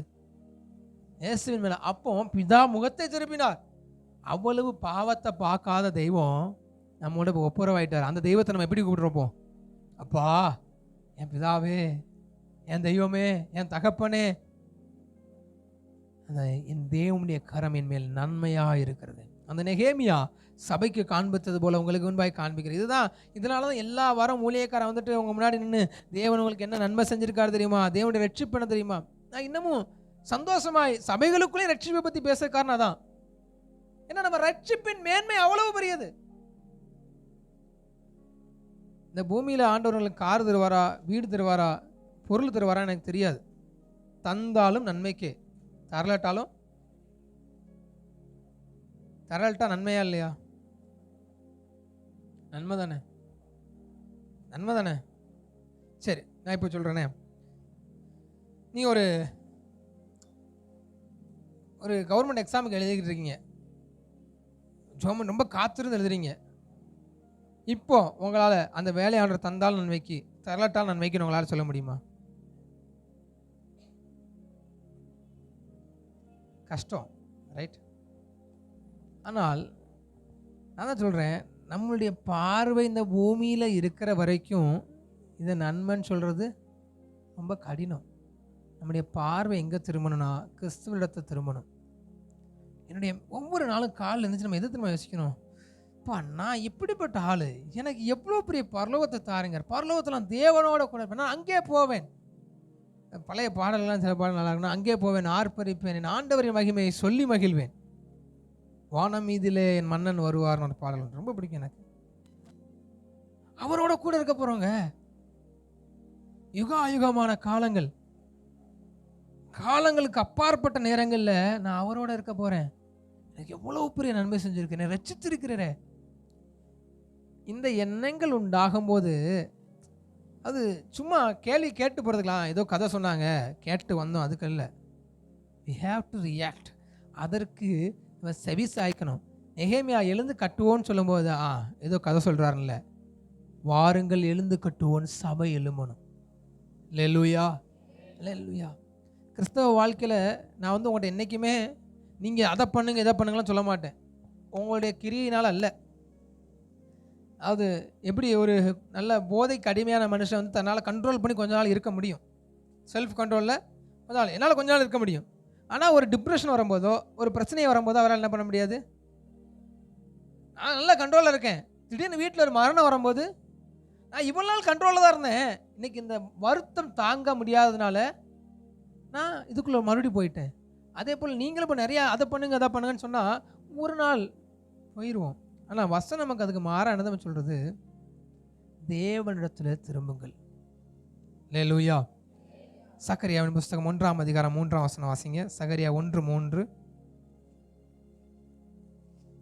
நான் உங்களுக்கு வந்து 2 பகுதியை பேசியிருக்கேன். உங்களுடைய நிலைமை, அதாவது சபை நம்மளுடைய நிலைமை என்னவா இருந்தது, தேவன் நமக்கு என்ன செய்தாருங்கிறத பேசியிருக்கிறேன். இந்த 2ஐயும் நம்ம மனசில் புரியும் போது அடுத்து செய்ய வேண்டியது என்ன? சகரியா 1ஆம் அதிகாரம் 3ஆம் வசனம் வாசிங்க. ஆகையால் கர்த்தர் உரைக்கிறது என்னவென்றால், என்னிடத்திலே திரும்புங்கள் என்று சேனையிலும் கர்த்தர் சொல்லுகிறார். போதும், இதே நீங்க எங்க வாங்க, ஏசாயாவின் புஸ்தகம் 55ஆம் அதிகாரம் 6ஆம் வசனம் 7ஆம் வசனம். ஏசாயா 55 6 7. அவரை தேடுங்கள், அவர் சமீபமாயிருக்கையில் அவரை நோக்கி கூப்பிடுங்கள்.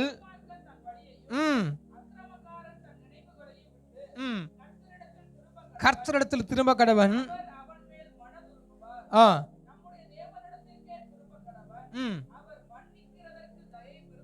ஹல்லேலூயா. கர்த்தரை கண்டடையத்தக்க சமயத்திலே அவரை தேடுங்கள். ஒரு சமயம் வரும், அப்போ கர்த்தாவே கர்த்தாவேனாலும் கதவு அடைக்கப்பட்ட பின்பு நம்மளால, கன்னிகைகள் கதவு அடைக்கப்பட்ட போது நினைக்காங்க, ஆண்டவரே நாங்களும் வந்துட்டோமே. கிறிஸ்து வருகைக்கு பின்பாய் நம்மளால ஒன்றும் செய்ய முடியாது, அல்லது மரணத்துக்கு பின்பாய்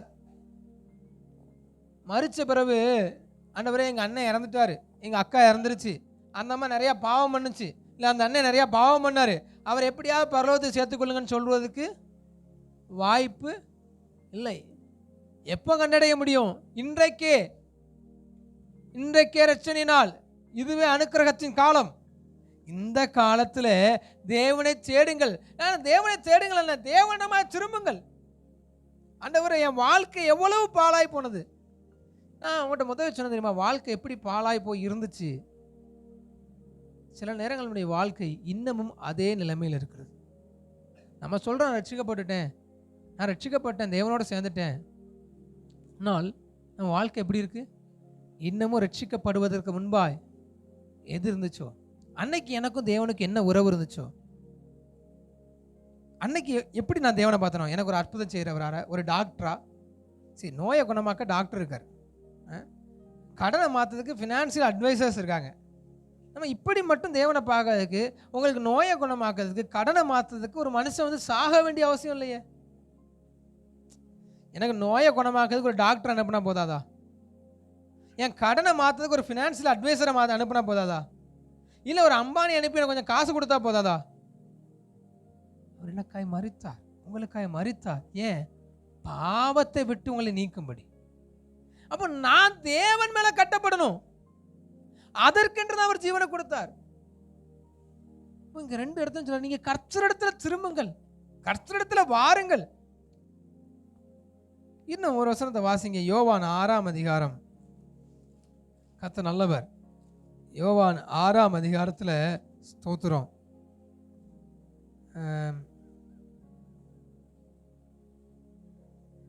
35ஆம் வசனம் வாசிங்க. யோவான் 6:35. இயேசு அவர்களை நோக்கி, ஜீவ அப்பம் நானே, என்னிடத்தில் வருகிறவன் ஒரு காலம் பசி அடையான். அல்லேலூயா, அல்லேலூயா. அதே 6:37 வாசிங்களேன். பிதாவானவர்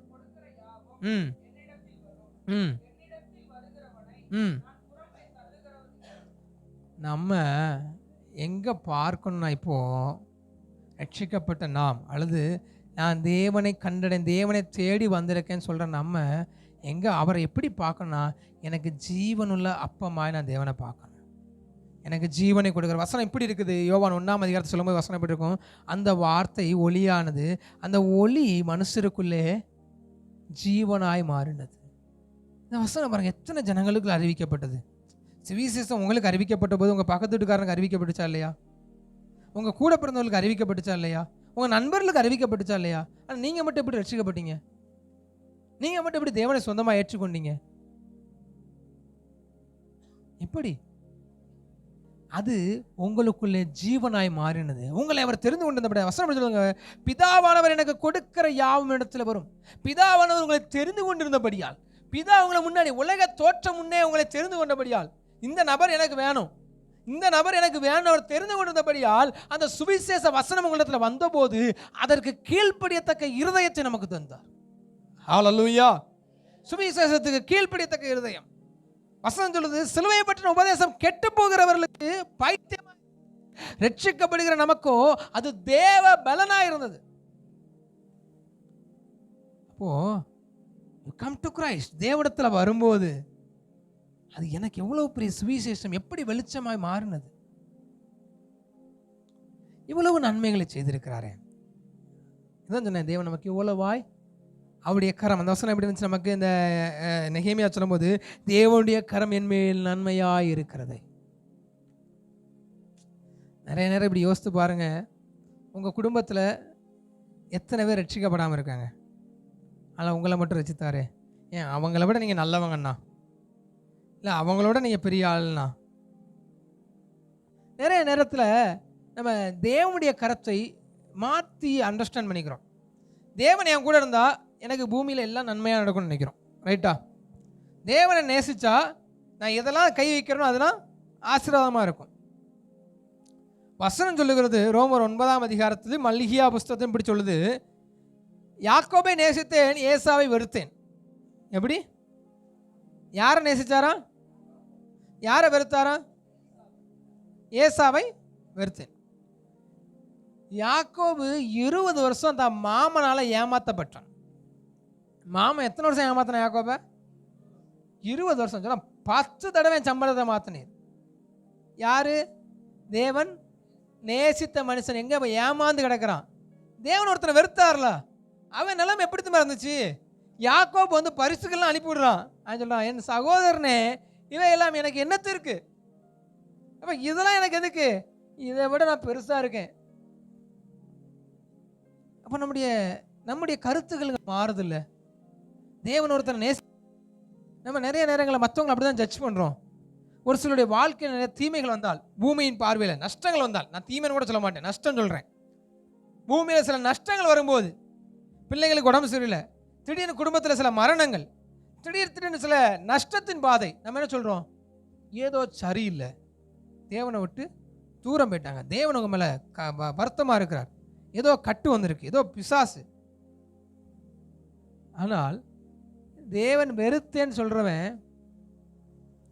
உலக பணக்காரர்கள் எடுத்து பாருங்க, தேவனை அறியாத உலக பணக்காரர்கள், நம்ம நிறைய நேரம் அவங்கள மாதிரி மாற நினைக்கிறோம். அவங்கெல்லாம் யாரா? தேவனால் வெறுக்கப்பட்ட தினம். தேவனால் உங்களை நேசிச்சார், அவங்கள வெறுத்துட்டார். வெறுத்த மனுஷனை பூமியில் அவர் ஒண்ணுமே பண்ண மாட்டார். சில பேர் நல்லா இருப்பான், சில பேர் நல்லா இல்லாமல் இருப்பான்.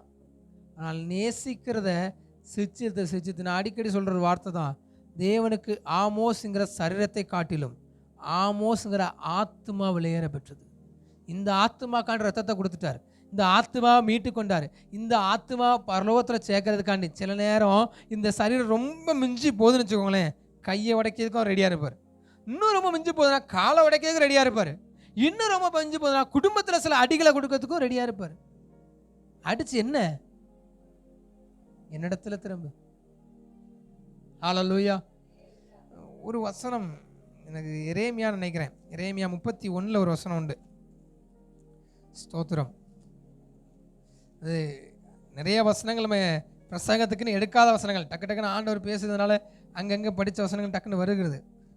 எரேமியா 31:18 நீர் என்னை தண்டித்தீர், நான் பணியாத மாடு போல் அடிக்கப்பட்டேன்.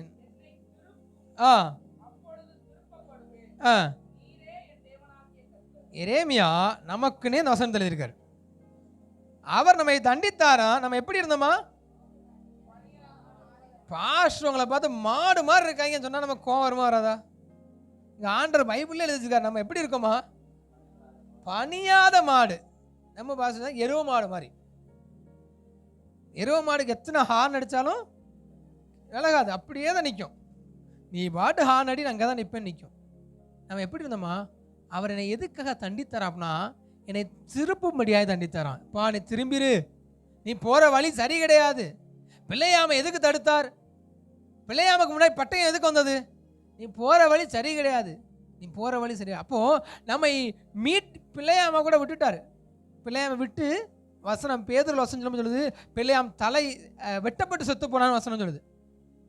ஆனால் நம்மளை அப்படி விடலை, உடைக்கிறாரு, அடிக்கிறாரு. உடைக்க உடைக்க ஆண்டு என்ன மறுபடியும் உடைக்கிறாரு, மறுபடியும் கஷ்டப்படுத்தாரு. நம்ம அதில் தான் நிற்கிறோமே தவிர என்ன ஏன் உடைக்கிறது ஆண்டவரே? நான் ஏதாவது கற்றுக்கொள்ளணுமா?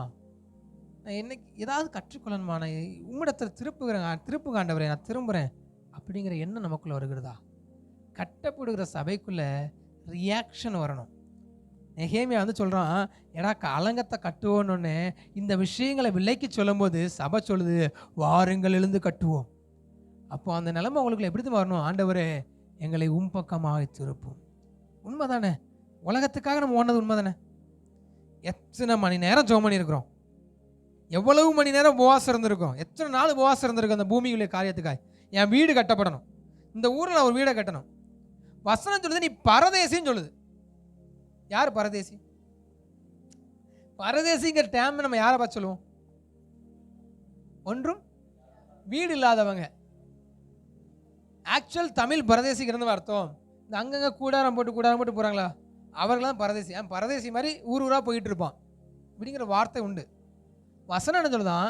எப்பா நீங்கள் பரதேசி, பூமியிலே நான் பாட்டை மட்டும் பூமியிலே நான் பரதேசி அப்படி பாட்டு பாடுவோம்.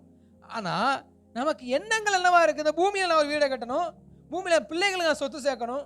நம்ம யாராவது என் பிள்ளைகளுக்கு நான் வசனத்தை கற்றுக் கொடுக்கணுமே, என் பிள்ளைகள் வசனத்தில் வளரணுமே. இன்னும் சொல்கிறேன், பிள்ளைகள் கர்த்தரால் சுதந்திரம் வசனம் சொல்லுதுல. தட் மீன்ஸ் தேவன் இந்த பிள்ளைகளை நீங்கள் வளர்த்து கிறிஸ்துவத்தில் நிப்பாட்டுவீங்க நம்பி தான் அவட்ட கொடுத்துருக்கார். பிள்ளைகளை எங்கே நிப்பாட்டணும்? கிறிஸ்துவை போல வளர்த்தி கிறிஸ்துவத்தை ஆண்டவரே நீர் எனக்கு ஒரு பிள்ளையை கொடுத்தீர், நான் அதை உண்மையாக வளர்த்துட்டேன் ஆண்டவரே. எப்படி தாளந்துகளை பெற்றுக்கொண்டவன் நீர் தாளந்து கொடுத்திருப்பா, 5 கொடுத்து நான் 10 ஆகிட்டேன் அப்படி சொன்னானோ, இல்லை 2 கொடுத்து 4 ஆகிட்டேன்னு சொன்னானோ, அதே போல் நீர் ஒரு பிள்ளையை கொடுத்திருப்பா, நான் சத்தியத்தில் அவனை நடத்தினேன் ஆண்டவரே. நம்ம பிள்ளைகளை சத்தியம் கவலை இல்லை, சபைக்கு வராங்களா, வசனம் கவனிக்கிறாங்களா, வீட்டில் பைபிள் வாசிக்கிறாங்களா, ஜெபம் பண்ணுறாங்களா, சினிமா பார்க்குறாங்களா, கவலையே இல்லை. பிள்ளைக்கு ஏதாவது சேர்த்துறணும் பாஸ்டர். பொட்டை பிள்ளை பிறந்துருச்சா, பிறந்த நாள்லேருந்து நகைகளை சேர்க்குறோம். ஒரு 22 வயசு 23 வயசு ஒரு கல்யாணம் பண்ணணும் பாஸ்டர், 20 வருஷம் நான் நகை சேர்க்கணும். இந்த கவலைகள், இதற்காக ஜெபம் பண்ணுறோம், இதற்காக ஓடுறோம். நான் என்னைக்காவது ஆண்டவரே நான் நீர் விரும்புகிற பாத்திரமாக மாறி இருக்கிறேன், எனக்காண்டு ஜீவனே கொடுத்துறேன். இது மட்டும் இல்லைங்க, இன்னும் புதிய ஏற்பாடில் வசனங்கள் இருக்குது. என்ன ரோமர் புஸ்தகம் ஃபுல்லாக தான் சொல்லுது. கலாத்தியர் எபேசியர் 1 அதிகாரம் 2 அதிகாரம் வாசினா என்ன சொல்லும்னா, நான் மரித்தேன். யாரா? நானும் நீங்களும் எப்படியா? We already tight. அதான் நம்ம எல்லாம் ஆல்ரெடி இறந்து போயாச்சு, செத்து போயாச்சு. இங்கே வாழ்கிறது யார்? ரொம்ப புதுசாக பார்க்குறீங்க. கலாத்தியர் 2:20, கலாத்தியர் 2:20. ரோமரில் வசனம் நிறையா இருக்கும், ஆனால் எனக்கு டக்குன்னு எங்கெங்கே வசனம் இருக்குன்னு ஞாபகம் வரல. கிறிஸ்துவுடனே கூட சிலுவையில் அறையப்பட்டேன், ஆயினும் பிழைத்திருக்கிறேன். இனி நான் அல்ல, கிறிஸ்துவே எனக்குள் பிழைத்திருக்கிறார். ஹல்லேலூயா. இப்போ கிறிஸ்து எனக்குள்ள இருந்தார்னா என் சிந்தை எப்படி இருக்கணும்? கிறிஸ்துவை போல இருக்கணும். என் நடக்க எப்படி இருக்கணும்? கிறிஸ்துவை போல இருக்கணும். கிறிஸ்து சொல்றாரு, எதையுமே ஏன் சித்தப்படி செய்யலை, நான் எதுவுமே சித்தப்படி செய்யலை, பிதாவின் சித்தப்படி அவர் சொன்ன மாத்திரம் செய்தேன்னு கிறிஸ்து சொல்றார். அப்போ நம்மளை அங்கே பூமிக்குள்ள அனுப்பியிருக்க யாரு? கிறிஸ்து நம்ம அனுப்பியிருக்கிறார். அப்போ நம்ம என்ன சொல்லணும்? என் விருப்பப்படி ஒன்றுமே உண்மையாவா? என் விருப்பப்படியே இல்லை, உங்கள் விருப்பப்படியே மாறுகிறேன். ஆவிக்குரிய வாழ்க்கை எப்போ கட்டப்படும் தெரியுமா? எழுந்து கட்டுவோம் போது எதை எழுந்து கட்ட போறோம்? கிறிஸ்துவோட கூட. ஆண்டவரே நீர் எங்களை கட்டும். கிறிஸ்துவை போல மாறும்படியாக அழைக்கப்பட்டோம். அல்லேலூயா. எழுந்து கட்டப்படுகிற அனுபவத்தில் வசனத்துல கிறிஸ்துவின் மேல் கட்டப்பட்டு கிறிஸ்துவிலே வேறு கொண்டவர்களாய். கொலோசியர் 2:6-7 அதான வாசித்தோம். கிறிஸ்துவின் மேல் வேறு கொண்டவர்களாய் அவர் மேலே கட்டப்படணும். அதானே, அவருக்குள் வேறு கொண்டவர்களாகவும் அவர் மேல் கட்டப்பட்டவர்களாகவும் அவருக்குள் நடந்து கொண்டு. ஹல்லேலூயா. கிறிஸ்துவை ஏற்றுக்கொண்டோம். அந்த வசனம் அப்படி அழகா இருக்கு. நீங்கள் கிறிஸ்துவை ஏற்றுக்கொண்டபடியே, இயேசுவை ஏற்றுக்கொண்டபடியே அவருக்குள் வேறு கொண்டவர்களாகவும் அவர் மேல் கட்டப்பட்டவர்களாகவும் நடந்து கொள்ளுங்கள். அப்போ அவர் மேலே வேறு உண்டுனா என் வாழ்க்கை எப்படி இருக்கும்? நம்ம நிறைய நேரங்களில் நம்முடைய செயல்பாடுகளை தீர்மானிக்கிறது கிறிஸ்துவா இல்லது நம்மளை சுற்றி இருக்கிற சூழ்நிலைகளா? உங்களுடைய செயல்பாடுகளை தீர்மானிப்பது கிறிஸ்துவா அல்லது உங்களை சுற்றி இருக்கிற சூழ்நிலைகளா?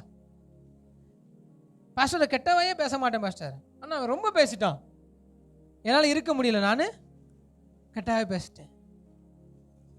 பாஸ்டர் என்ன பேசாம நான் கேட்டுதான் இருந்தேன், எங்கள் அம்மாவை பற்றி பேசிட்டான், நான் அவனை அடிச்சிட்டேன். நம்ம நிறைய நேரங்கள் எதை கிளைம் பண்ணுறோன்னா, நான் சரியாக தான் இருந்தேன், அவன் தான் என்னை என்ன பண்ணான், ட்ரிகர் பண்ணான், என்னை அவன் தான் ஏற்றி விட்டான். வசனம் சொல்லுது, நல்ல மரம் கெட்ட கனி கொடுக்காது, கெட்ட மரம். அது எப்படி நீங்க கிறிஸ்துவின் மேல வேறு கொண்ட நீங்க மனுஷியத்தில் செயல்பட முடியும்? அல்லேலூயா. நான் சொல்றேன், என்ன சொல்றேன், நான் கிறிஸ்துவின் மேல வேறு கொண்டிருக்கிறேன், கிறிஸ்துவின் மேல கட்டப்பட்டு இருக்கிறேன். வசனம் சொல்லுது, அவங்கள நீங்கள் வீட்டில் போய் வாசிங்க. வசனங்கள் சொன்ன டைம் போயிருப்போம். 1 பேதுரு 2 வீட்டில் போய் வாசிங்க. சொல்றாரு, அவர்களை பயமுறுத்தாமலும் இருந்தாருங்க. எப்பமா தாடியை பிடிச்சி இழுத்தாங்களாம், அடித்தாங்களாம், திட்டுனாங்களாம், அவர்களை பயமுறுத்தவே இல்லையா? நீ யாரை அடிக்க தெரியுமான்னு கூட கேட்கலையா? பயமுறுத்தவே ஆனது, நீ யார் அடிக்கன்னு தெரியுமா அப்படின்னு சொன்னா, ஐயோ ஒருவேளை பெரிய ஆளா இருப்பாரோ? பயமுறுத்த கூட இல்லை, அடி வாங்கினார். அவர் மேலே கட்டப்பட்ட நம்ம கை நமக்கு விரோதமாக ஜனங்கள் எழும்போது சும்மா இருக்க மாட்டேங்குது. எனக்கு விரோதமாக நீ எழும்பிட்டியா, நான் உனக்கு விரோதமாக எழும்புவேன். நம்மளால் சகிக்க முடியவில்லை, கிறிஸ்துவை தரித்து கொள்ள முடியலை. பாஸ்டர் பைபிள் படியால் நடக்க முடியாது பாஸ்டர். புதிய ஏற்பாட்டில் என்னமா இருக்குது, கிறிஸ்து என்னமா கற்றுக் கொடுத்துருக்காரு, இதுபடி வாழுங்கன்னு சொன்னால் நம்ம என்ன சொல்கிறோம்? பைபிள் படினா நடக்க முடியுமா? ஒரு கணத்தில் அடித்தா மறுகணத்தை காட்ட முடியுமா? நம்முடைய இடங்களை அபகரிச்சுட்டு போறவன சரி எப்படின்னு போன விட முடியுமா? இயேசு கிறிஸ்து தன்னுடைய துரோகியை மன்னித்தார். நம்ம யூதாஸ் காரியத்தை மன்னிச்சிருவோம். எந்த யூதாஸ் காரியத்தை? இயேசுவுக்கு இருந்த யூதாஸ் காரியத்தை மன்னிச்சிருவோம். நமக்கு இருக்கிற யூதாஸ் காரியத்தை, உங்களுக்கு துரோகம் பண்ணுகிறவர்களை, உங்க வீட்டில் சாப்பிட்டுட்டு உங்களுக்கு துரோகம் பண்ணவங்களை, இயேசு கிறிஸ்துவோட சாப்பாடை சாப்பிட்டவன், இயேசு கிறிஸ்துடைய அவருடைய சீசர்களை ஒரு பதவி வகித்தவன், அவர் கூட ஒன்னா படுத்து தூங்கினவன், அவருடைய எல்லா ரகசியம் அவருடைய போதனைகளை கேட்டறிந்தவன், ஜனங்களுக்கு ஊமையை பேசுறார், இவங்களுக்கு அர்த்தங்களையும் அவருடைய வெளிப்பாடுகளையும் கற்றுக் கொடுக்கிறார். ஒரு பைபிள் காலேஜ் மாதிரி கூட நடத்தினார். அவன் துரோகம் பண்ணும்போது அவர் சிநேகிதனே. அதனால நமக்கு ஒருத்தன் நமக்கு பின்னாடி ஒரு வேற விஷயத்த பேசிட்டாங்கன்னு கேள்விப்பட்டா அவர்களை நம்மளால மன்னிக்க முடிகிறதா? மன்னிக்க முடியுதா? அப்புறம் எப்படி நம்ம சொல்றோம் கிறிஸ்துவின் மேல வேறுபட்டு இருக்கிறேன்னு? சபையே நம்ம கட்டப்படணும், கிறிஸ்துவின் மேல வேறு கொள்ளணும், கிறிஸ்து என்ற அஸ்திபாரத்தின் மேல கட்டப்படணும். நீங்க 1 கொரிந்தியர் 3 வீட்டிலே வாசிங்க. 3 1 கொரிந்தியர் 3 10 அந்த அரௌண்ட்ல சரௌண்டிங்ல வாசித்தீங்கன்னா சொல்றாரு, எப்ப ஒரே அஸ்திபாரம் இருக்கிறது. என்ன இருக்கு? ஒரே அஸ்திபாரம், கிறிஸ்துங்கிற ஒரே அஸ்திபாரம். நீங்கள் கிறிஸ்துவை ஏற்றுக்கொண்டபடியே அவர் மேல் வேறு கொண்டவர்களாகவும் அவருக்குள் கட்டப்பட்டவர்களாகவும் நடந்து கொள்ளுங்கள். அப்போ நம்ம எல்லாரும் கிறிஸ்துவை அறிஞ்சிட்டோம். ஒரே அஸ்திபாரம். ஒரே அஸ்திபாரத்தில்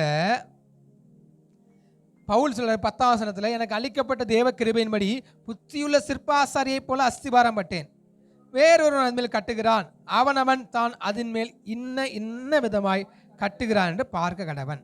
அல்லேலூயா. போடப்பட்டிருக்கிற அஸ்திபாரமாகிய இயேசு கிறிஸ்து அல்லாமல் வேற அஸ்திபாரத்தை, அதாவது உங்களால் ஃபவுண்டேஷனை மாற்றவே முடியாது. ரட்சிக்கப்பட்ட ஒவ்வொருவருக்கும் ஒரு ஃபவுண்டேஷன் வந்துருச்சு. என்ன ஃபவுண்டேஷன்? இயேசு கிறிஸ்துங்கிற ஒரு ஃபவுண்டேஷன் வந்துருச்சு. இதற்கு மேலே எதை கட்டுகிறோம்?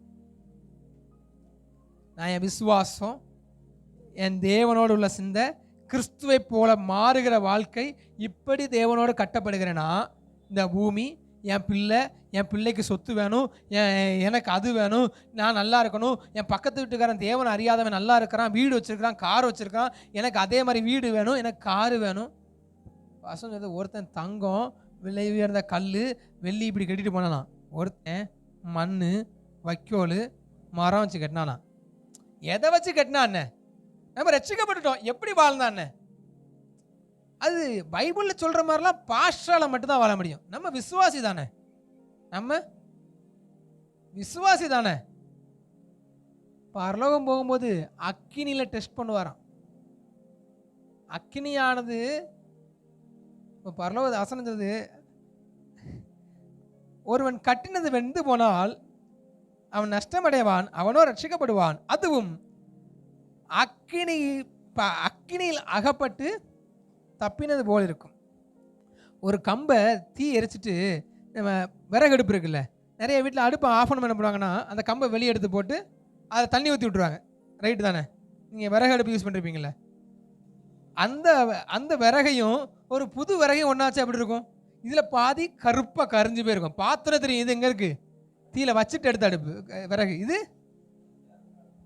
சொல்கிறாரு, அது எப்படி இருந்தாலும் நம்ம ஆண்டவர் வச்சுட்டாருங்க, நம்ம இஷ்டம் போல் வாழலான்னா நம்ம எப்படி இருப்போமா?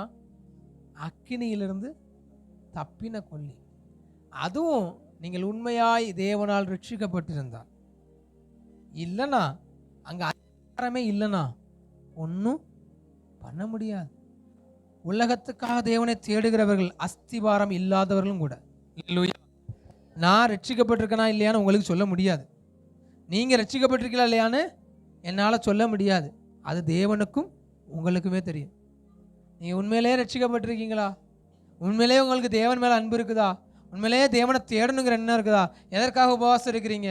ஆண்டவரே, நான் உண்மை இன்னும் கற்றுக்கொள்ளணும், உம்மோடு பழகணும் உபவாசம் இருக்கிறோமா? என் தேவைகளுக்காக உபவாசம் இருக்கிறோமா? எதற்காக நீண்ட நேரம் ஜெபம் பண்ணுறீங்க? ஆண்டவரே, நான் உண்மை போல மாறணும். இயேசு கிறிஸ்து அற்புதம் பண்ணுவதற்கு ஜெபம் பண்ண வேண்டுமா?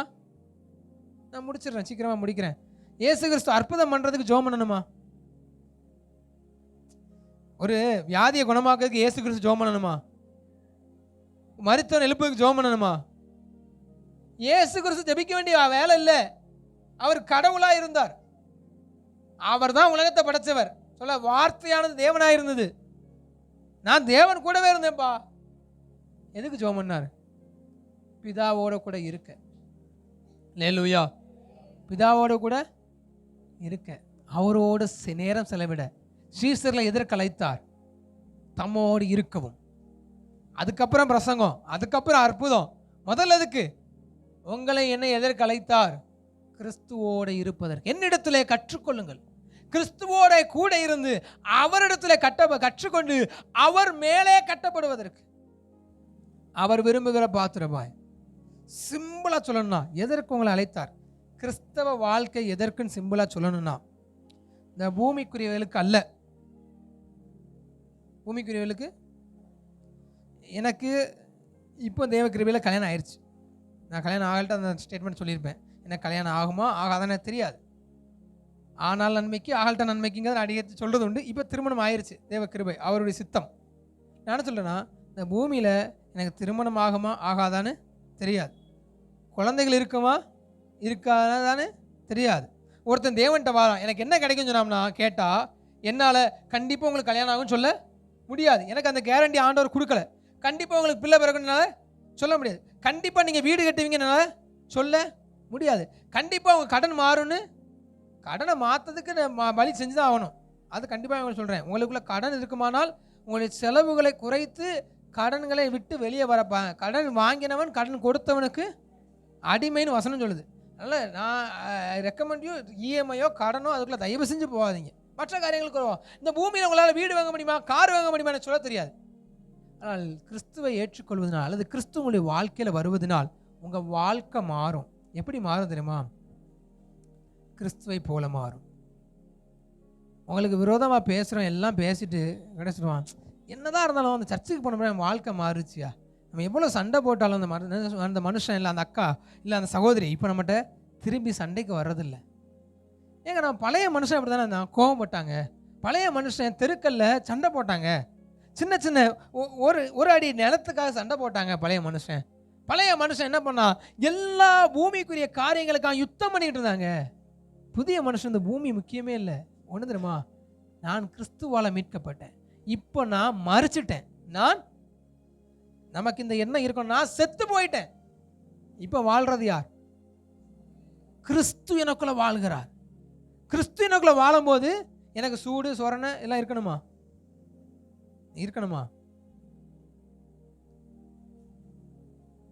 வேண்டாம், அது தேவையில்லை. இப்போ அடிச்சிட்டு போ.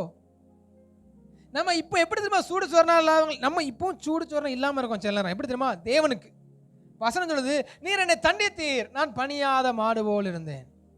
நீர் என்ன வேணா தண்டிங்க ஆண்டவரே. ஆண்டவர் எதுக்கு தண்டிக்கிறாரு? திங்க் பண்ணவே இல்லை. நான் மீண்டும் நீங்கள் கட்டப்படுவதற்கு ஒரே வழிதான். நான் இவ்வளோ காலம் சொல்லிட்டும் நீங்கள் நிறையா முயற்சி பண்ணுங்க நான் சொல்லவே மாட்டேன். உங்களுடைய முயற்சி அற்ப பிரயோஜனம்.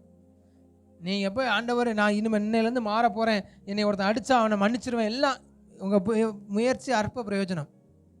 அவன் அடித்தா 4 நாள் வாங்குவீங்க, 5 நாள் நீங்களே அடிச்சிருவீங்க. இன்றைக்கி வைராக்கியமாக இருப்பீங்க, வீட்டில் பிள்ளைகளுக்கு ஏதாவது ஒன்று வந்துட்டுனா உடனே உங்கள் மாறிடுவீங்க. உங்களுடைய வைராக்கியத்தை உங்களை மோட்டிவேட் பண்ணதுக்கோ பேசலை. கிறிஸ்தவ வாழ்க்கையில் ஒன்று, கிறிஸ்து இல்லாமல் நம்மளால் ஒன்றும் செய்யக்கூடாது. என்னாலே இல்லாமல். யோவான் 15:5 நீங்கள் எண்ணத்தில் நிலைத்திருந்தால் நான் உங்களை நிலைத்திருப்பேன், நீங்கள் மிகுந்த கனிகளை கொடுப்பீங்க. என்னாலே அல்லாமல் உங்களால் ஒன்றும் செய்யக்கூடாது. ஒருவன் ரட்சிக்கப்பட்டவனானால் கிறிஸ்து இல்லாமல் உங்களால் ஒன்றும் செய்ய முடியாது. எதுக்கு நீங்கள் அதிகம் ஜெபம் பண்ணணும் தெரியுமா? ஆண்டவரே நீங்கள் இல்லாமல் நான் ஒன்றும் இல்லைப்பா, உங்கள் சமூகம் இல்லாமல் என்னால் ஒன்றும் செய்ய முடியாதுப்பா. எதுக்கு வேதம் வாசிக்கணும்? இந்த தான் எனக்கு போஜனம். இந்த ஆகாரம் இல்லாமல் ஒரு 4 நாள் சாப்பிடாம உங்களால் ஒரு கொத்தனார் வேலை பார்க்க முடியுமா? வெயில்னு ஒரு வேலை பார்க்கணும். 4 நாள் சாப்பிடவே இல்லை, ஆனால் வேதம் வாசிக்கிறதே இல்லை. என் ஆவிக்கு நான் ஆகாரம் கொடுக்கறதே இல்லை. ஆனால் நம்ம என்ன சொல்லலாம்? நான் தேவனை பிள்ளை, தேவன் என் கூட இருக்கிறார், கர்த்தர் என் கூட இருக்கிறார், பாஸ்டர் ஜோமனிக்கவங்க ஆண்டவர் என் கூட இருக்கார். இல்லை, ஆகாரம் நான் எப்போ கொடுக்குறேன்? நான் எதற்கு வேதம் வாசிக்கிறேன், எதற்கு ஜபிக்கிறேன்னா அவர் மேலுள்ள அன்பினால் என்னை நீர் கட்டுமாண்டவரே, என்னை உண்மையில நீங்க கட்டுங்கப்பா, என்ன நீங்க கட்டுங்கப்பா, உண்மை போல மாற்றுங்கப்பா. நம்மளால் நம்மை கட்ட முடியாது. அல்லேலூயா. போதகனால கட்டுறதுக்கான வழியை காண்பிக்க முடியும். அந்த வழியை பிடிச்சிக்கிட்டு வசனத்தோட, ஆண்டவரே இந்த வசனம் இப்படி சொல்லுதுலா, என்னைய கட்டுங்கப்பா, என்ன கட்டுங்கப்பா, நான் அதுக்கு என்ன ஒப்பு கொடுக்குறேன். இவ்வளோ ஒருவேளை நமக்கு நிறைய நேரங்கள் நம்ம வழி தெரியல. அதுக்கு தான் ஆண்டவர் நெகேமியாக்கள் எழுப்புகிறார். வழி தெரியல, நீ இந்த வழி நட, வழி இதுவே, இதில் நடவு கண்டு பின்னாடி கேட்குற ஒரு சத்தம் இருக்குன்னு வசனம் சொல்லுது. அந்த வழியை காண்பிக்கிற, அந்த வழியை சத்தம் எடுக்கிற ஒரு தூதனாய் தான் ஊழியக்காரர் தேவனுடைய வாழ்க்கையில் வைக்கிறார். அப்போது நீங்கள் தேவன்கிட்ட கேட்க வேண்டிய, ஆண்டவரே எங்களை கட்டும். நீங்கள் ஒரு வசனத்தை மட்டும் வாசிங்க, முடிக்க ஒரு முறை. வெளிப்படுத்தின விசேஷம் 22ஆம் அதிகாரம் அதனுடைய 17ஆம் வசனம். வெளிப்படுத்தல் 22:17. ஆவியும்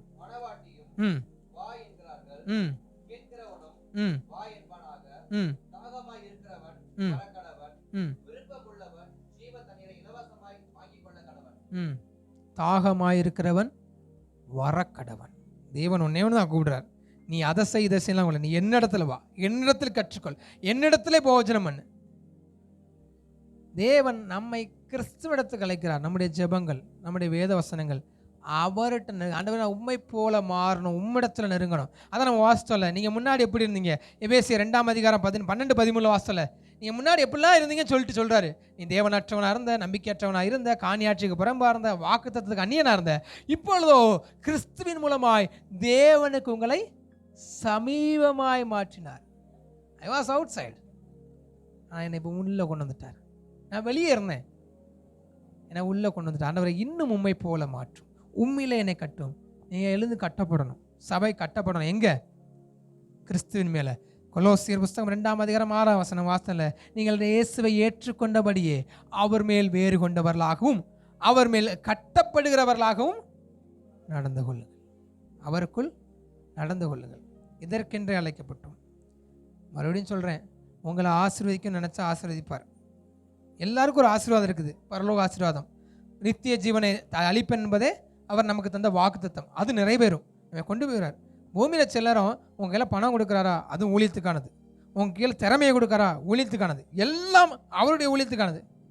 ஊழியத்துக்கானதுன்னு எங்கிட்ட கொண்டு வந்து தாங்கன்னு சொல்லலை. நீங்கள் ஊழியத்துக்குன்னு செலவிடுங்கள், சுவிசேஷம் பண்ணுங்க, சொல்லுங்கள். உங்களை ஒரு இடத்துல வைக்கிறாரா, ஒரு நபரை சந்திக்க வைக்கிறாரா, அவர்களுக்கு கிறிஸ்துவை காண்பியுங்கள்.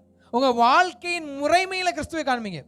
தட் மீன்ஸ் வாழ்க்கை முறைமைங்க எப்படி சொல்கிறேன்னா, உங்கள் நடக்கையில் கிறிஸ்துவை காண்பிங்க.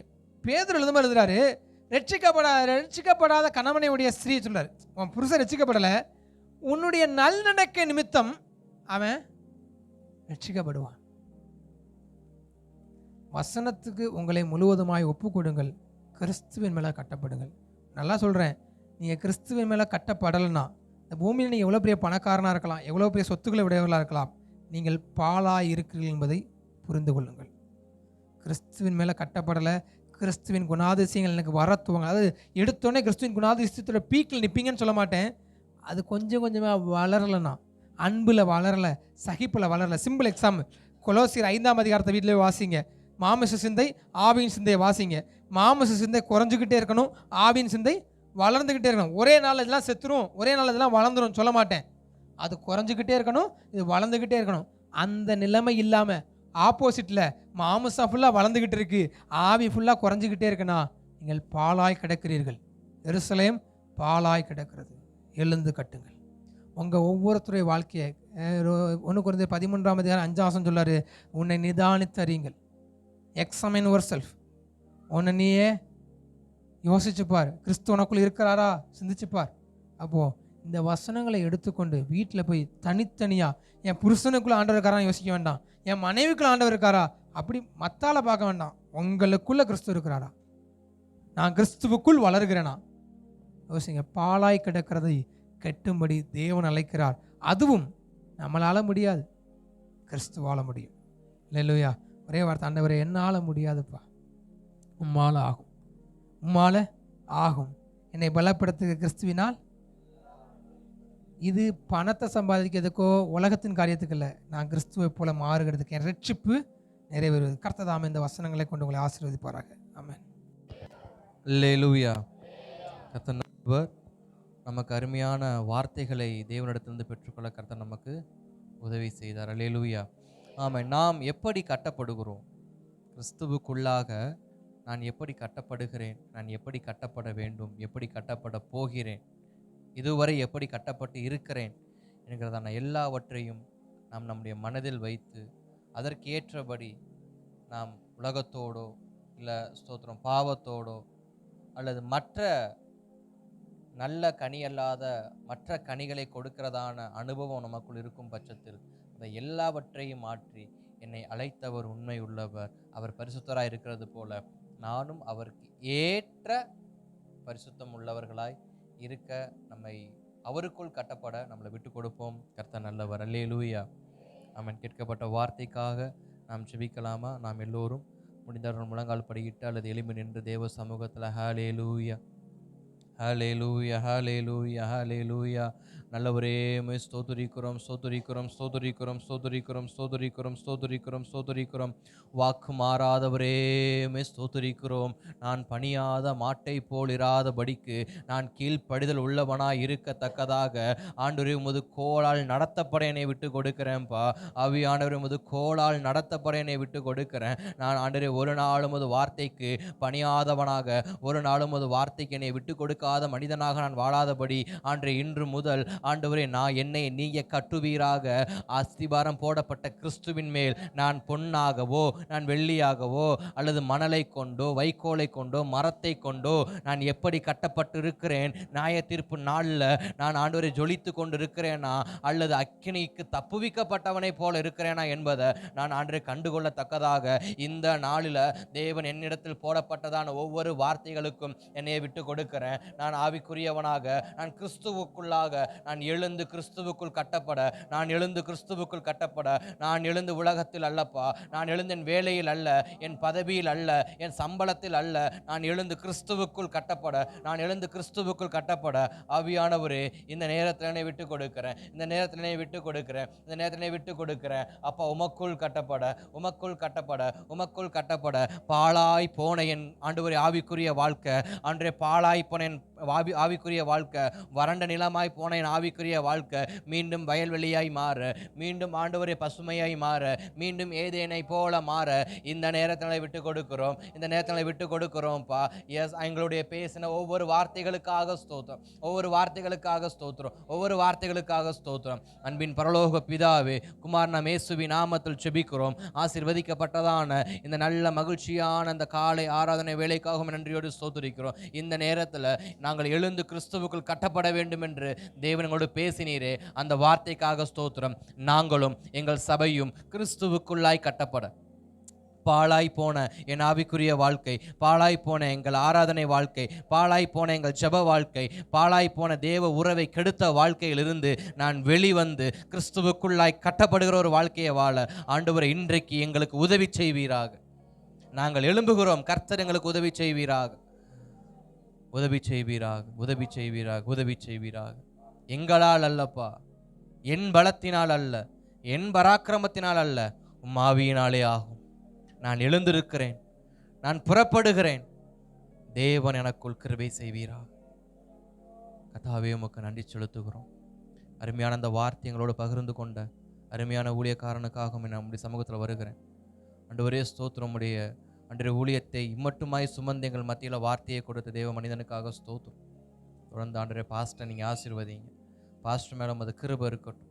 இன்று மாலையும் அது வார்த்தையை பிரசங்கிக்கிற அன்றைய உமது ஊழியக்காரன் மேலே அப்பா ஸ்தோத்திரம், அது கிருபை இன்னும் அதிகமாய் வெளிப்படட்டும். இன்று இந்த வார்த்தையை கேட்க மறந்தவர்கள், கேட்க அலட்சியமாய் போனவர்கள் இன்று மாலை கூட்டத்தில் வந்து ஆண்டவருடைய வார்த்தையை கேட்டுக்கொள்ள, தங்கள் வாழ்க்கையை கிறிஸ்துவுக்குள்ளாய் திருப்பிக் கொள்ள கர்த்தர் உதவி செய்வீராக. மது கரத்தில் விட்டு கொடுக்கிறோம். இயேசுவின் நாமத்தில் நல்ல பிதாவே, ஆமேன், ஆமேன், ஆமேன், ஆமேன்.